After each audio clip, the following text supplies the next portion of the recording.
ሰላም ጤና ይስጥልን አድማጭ ተመልካቾቻችን ከቶፕ ኒውስ ኔትወርክ ዕለታዊ ዜናዎችን ይዘን ቀርበናል። በቅድሚያ ማርቶቹን በደቡብ ትግራይ ተፈጸመ በተባለ የድሮን ጥቃት ኢትዮጵያ መንግስትና በትግራይ ባለስልጣናት መካከል ያለው ውጥረት ዳግም አገረሸ። ማንኛውም የውጭ ሀገር ዜጋ በአዲስ አበባና ሸገር ከተሞች ላይ የመኖሪያ ቤት ባለቤት ለመሆን ቢያንስ $150,000 እንደሚያስፈልግ የሚደነግግ መመሪያ የከተማና መሰረተ ልማት ሚኒስቴር አስወጣ።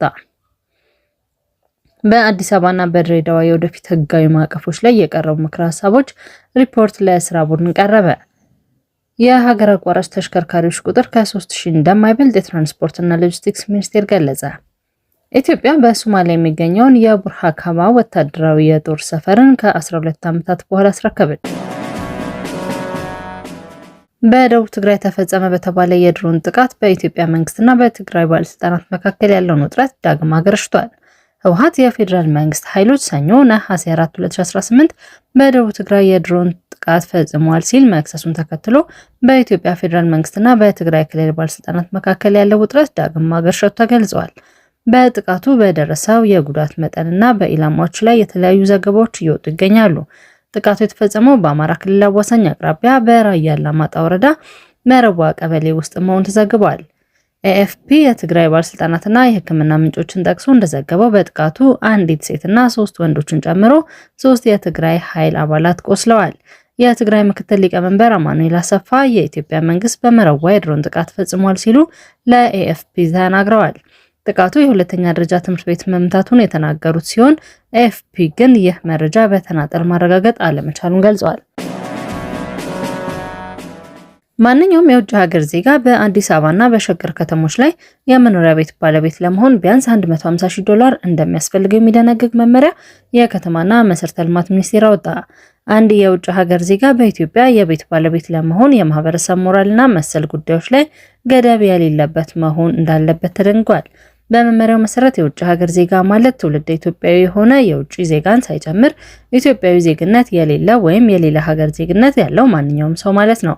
የውጭ ሀገር ዜጎች የመኖሪያ ቤት ባለቤት የሚሆኑበት አሰራር ለመወሰን የወጣው መመሪያ ከቀናት በፊት በተጠናቀቀው ሐምሌ ወር የጸደቀ ነው።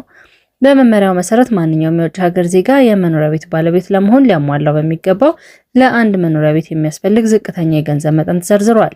በዚህም በአዲስ አበባ ከተማ አስተዳደርና በሸገር ከተማ የመኖሪያ ቤት ባለቤት ለመሆን ቢያንስ $150,000 ያስፈልጋል።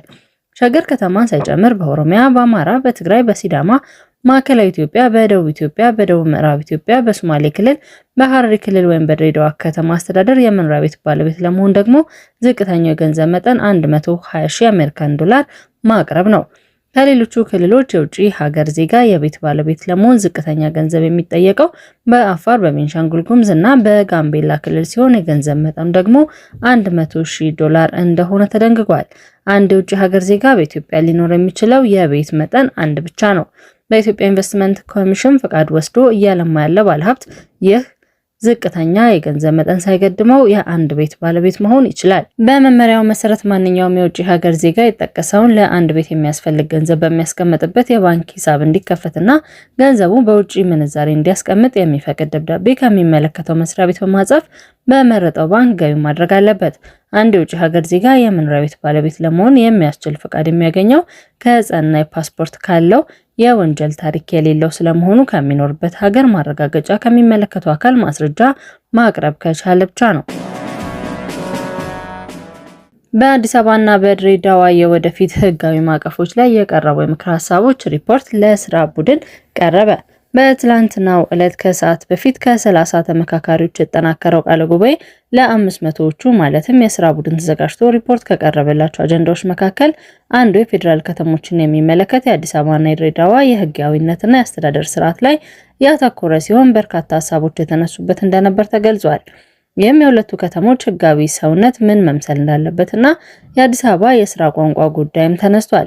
ዋና ከተማዋ የፌዴራል የኦሮሚያና ራሷን ችላ ለፌዴራል ተጠሪ ትሆን፣ እንዲሁም ድሬዳዋ በሁለቱም ክልሎች ይገባኛል የሚነሳባት በመሆኑ ራሱን የቻለ ቻርተር ተዘጋጅቶለት በህዝብ የተመረጠ አስተዳደራት ተጠሪነቱም ለፌዴራል መንግስት ሁን የሚሉና ሌሎች ምክረ ሀሳቦች መነሳታቸው ተዘግቧል። ከስልታዊ ቡድኖች ተሰንደው በሪፖርት ለስራ ቡድኑ ከቀረቡ አዲስ አበባን በተመለከተ 3 ዋና ምክረ ሀሳቦች ቀርበዋል ተብሏል። ከቀረቡት ሀሳቦች ውስጥ በአዲስ አበባ ሙሉ በሙሉ ለፌዴራል መንግስት ተጠሪ መሆን አለባት፣ የኦሮሚያ አካል ሆና ለኦሮሚያ ተጠሪ ትሆን፣ እንዲሁም ራሷን በራሷ እያስተዳደረች ተጠሪነቷ ለፌዴራል ይሁን የሚሉ ምክረ ሀሳቦች ተነስተዋል። በተጨማሪም ከተማዋ ራሷን የቻለች ፍርድ ቤትና የፖሊስ ኃይል ሊኖራት ይገባልም የሚል ሀሳብ የቀረበ ሲሆን የስራ ቋንቋን በተመለከተ የፌዴራል የስራ ቋንቋ የአዲስ አበባ መሆን አለበት በሚል በተጠቃለለ ሪፖርት ላይ ቀርቧል። ከዚህ በተጨማሪም በጥናት ላይ ተመስርቶ የውጭ ቋንቋዎች በሕግ ዝርዝር ተዘጋጅቶላቸው ሊጨመሩ ይችላሉ የሚል ምክረ ሀሳብ ተሰጥቷል ሲሉ ተሰምቷል።